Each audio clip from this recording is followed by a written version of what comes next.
Well, it's really a nice day out. Temperature's not bad, not real warm, but it's not cold either. Got a light breeze, no clouds in the sky. Now I'm sitting out here by the garden, drinking a beer, and smoking a cigar. That old garden, I planted a bunch of stuff in there. It's got black-eyed peas, 3 varieties of tomato, cucumbers,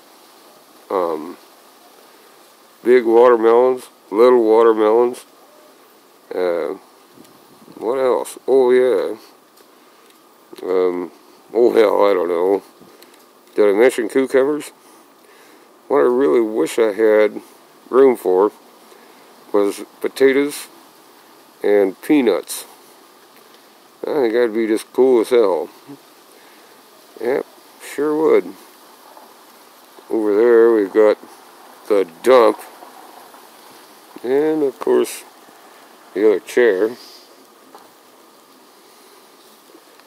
And some gardening tools.